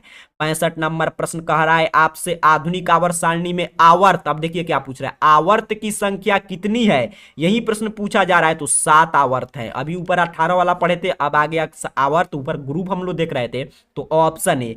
66 नंबर प्रश्न कह रहा है समूह में ऊपर से नीचे जाने पर परमाणु आकार में क्या परिवर्तन होता है? हम लोग समूह में ऊपर से नीचे जाएंगे, समूह की बात हो रहा है यहां पे देखिएगा, तो परमाणु आकार पर क्या इफेक्ट पड़ेगा सर? तो परमाणु साइज बढ़ता है, बिल्कुल सही, ऑप्शन ए सही आंसर। याद करते चलिएगा, इतना याद करके जाएंगे एग्जाम में कोई दिक्कत नहीं होगा। 67 नंबर प्रश्न है कौन सा एंजाइम इम्लिशकृत वसा का पाचन करता है? बड़ा महत्वपूर्ण प्रश्न है। इम्लिशकृत वसा का पाचन कौन सा एंजाइम करता है सर? लाइपेज, बिल्कुल सही, ऑप्शन सी आपको सही आंसर कर देना है। 68 नंबर प्रश्न कह रहा है सामान्य प्रकुचन दाब, ये प्रश्न याद रखिएगा, लाइपेज जो है वही इम्लिशकृत वसा का पाचन करता है। सामान्य प्रकुचन रक्त दाब पूछ रहा है, सामान्य की बात हो रहा है, जैसे ही समान आएगा तो 120 कर देना है, बिल्कुल सही, ऑप्शन सी। आगे बढ़ते हैं, 69 नंबर प्रश्न कह रहा है, पत्तियों में प्रकाश संश्लेषण द्वारा बना भोजन पादप के अन्य भाग में किसके द्वारा भेजा जाता है? अर्थात कि पत्तियों में जो भोजन बनता है प्रकाश संश्लेषण के द्वारा, वो पादप के अन्य भाग में अर्थात कि भोजन के वहन के लिए कौन उत्तरदायी है, यही प्रश्न पूछा जा रहा है। अब आप प्रश्न को समझ चुके हैं तो कहिएगा फ्लोएम, और जल का वहन पूछेगा तो जाइलम, बिल्कुल सही। तो 69 का ऑप्शन भी आपको याद रखना है। आगे बढ़ते हैं, 70 नंबर प्रश्न कह रहा है, उस पौधे का नाम बताइए जो कलम द्वारा कायिक प्रवर्धन को प्रदर्शित करता है। कलम द्वारा कायिक प्रवर्धन को इसमें से प्रदर्शित करने वाला पौधा गुलाब है, बिल्कुल सही, ऑप्शन बी 70 का सही आंसर करना है। 71 नंबर प्रश्न कह रहा है, कालाजार बीमारी किस रोगजनक के कारण होता है? कालाजार बीमारी जो इसमें से किसके कारण होता है, ये भी प्रश्न बहुत वीवीआई है, याद रखिएगा। 71 का राइट आंसर है ऑप्शन बी, कालाजार लेशमानिया के द्वारा होता है, ऑप्शन बी। रटते चलिएगा, रटते चलिए, यहां से खूब प्रश्न आएगा सीधे सीधे। अगर 40 में 40 सही करना है तो आज के क्लास में जितना प्रश्न है रट जाइए। कह रहा निम्न में कौन सा द्विलिंगी पुष्प है? एक लिंगी नहीं पूछ रहा है, द्विलिंगी पुष्प। तो यहां पे ध्यान से अगर हम ऑप्शन देखेंगे तो 72 का ऑप्शन ए पे दिया गया है, बिल्कुल सही, गुलाब। पपीता तो एक लिंगी है। आगे बढ़ते हैं, 73 नंबर प्रश्न कह रहा है, मानव में घ्राणग्राही स्थित है। तो मानव में घ्राणग्राही जो है ये नाक में, इसी से हम लोग कोई चीज सूंघते हैं, बिल्कुल सही, ऑप्शन बी 73 का सही आंसर हो जाएगा। 74 नंबर प्रश्न कह रहा है, हमारे शरीर की सभी ऐच्छिक क्रिया नियंत्रित होता है। काफी शानदार प्रश्न मैं देख रहा हूं, मिल रहा है, देखिएगा इससे बाहर कोई प्रश्न नहीं आएगा। हमारे शरीर के सभी ऐच्छिक क्रिया किसके द्वारा नियंत्रित होता है सर? तो 74 का जो भी विद्यार्थी कर रहा है ऑप्शन बी मेडुला के द्वारा। आपका आंसर काफी शानदार है, अंत तक आपको देखना है, क्लास को ध्यान से देखिएगा। चलिए आंसर दीजिएगा। काफी विद्यार्थी मैं देख रहा हूं भी 73 लिख रहे हैं, 74 हम लोग बता दिया, मैं ऑप्शन बी। मैं बता रहा हूं आंसर याद करते चलिए, आंसर देते चलिए। आप तूफानी लाला इतना स्लो चलिएगा, कैसे काम चलेगा? जंतुओं में वृद्धि हार्मोन स्रावित होता है। जंतुओं में वृद्धि हार्मोन कहां से स्रावित होता है सर? तो पीयूष ग्रंथि से, बिल्कुल सही, ऑप्शन ए सही आंसर कर देना है। आगे बढ़ते हैं, 76 नंबर प्रश्न कह रहा है, अनुवांशिकता का सिद्धांत किसने प्रतिपादित किया? तो अनुवांशिकता का सिद्धांत पूछ रहा है, बउआ टाइप प्रश्न है। अनुवांशिकता का सिद्धांत किसने प्रतिपादित किया था? जल्दी से बताइए सभी विद्यार्थी। तो सभी लोग मैं देख रहा हूं ऑप्शन ए कमेंट कर रहे हैं, मेंडल ने, काफी शानदार, इसलिए इसे अनुवांशिकी का पिता भी कहते हैं। 77 नंबर प्रश्न कह रहा है, स्त्रियों में लिंग गुणसूत्र होता है। स्त्रियों में कौन सा लिंग गुणसूत्र का जोड़ा पाया जाता है सर? XX स्त्रियों में होता है, XY पुरुष में होता है, बिल्कुल सही। 78 नंबर प्रश्न कह रहा है, निम्न में कौन जैव निम्नकरणीय कचरा है? जैव निम्नकरणीय, अनिम्नकरणीय नहीं है, जैव निम्नकरणीय कचरा, तो टिश्यू पेपर, बिल्कुल सही, ऑप्शन डी सही आंसर करेंगे। प्रश्न अगर आप याद कर रहे हैं तो आप तो धुआं धुआं मचा कर आएंगे। फिर आ गया आहर पाइन, अभी मैंने ऊपर बताया आहर पाइन किस राज्य की जल संग्रहण की व्यवस्था है? बिहार। देखते देखते ऑप्शन डी आपको कमेंट कर देना है 79 का। चलिए आगे बढ़ते हैं, 80 नंबर प्रश्न आपसे कह रहा है कि प्राकृतिक संसाधन के प्रवर्धन के लिए सबसे उपयुक्त विकल्प निम्न में से कौन है? तो 3R हम लोग पढ़ते हैं, कम उपयोग, पुनः चक्रण, पुनः उपयोग, बिल्कुल सही। तो उपयुक्त सभी प्राकृतिक संसाधन के प्रवर्धन के लिए विकल्प है तो ऑप्शन डी। चलिए हम लोग दो सेट समाप्त किए हैं, एक में 88, दूसरा में 80। इतना प्रश्न आपके लिए काफी है। अगर मॉर्निंग में भी आप क्लास चाहते हैं तो कमेंट बॉक्स में आप जल्दी से लिख दीजिएगा कि हाँ सर मॉर्निंग में भी रिवीजन करा दीजिए, तो हम लोग मॉर्निंग में भी क्लास लाकर रिवीजन करा देंगे। तब तक के लिए सभी प्रश्न का बार बार रिवीजन करके रट कर जाइए। एग्जाम मैथ की तरह आपका इसका भी एग्जाम बिल्कुल शानदार बीतेगा। आप सभी को बहुत बहुत धन्यवाद।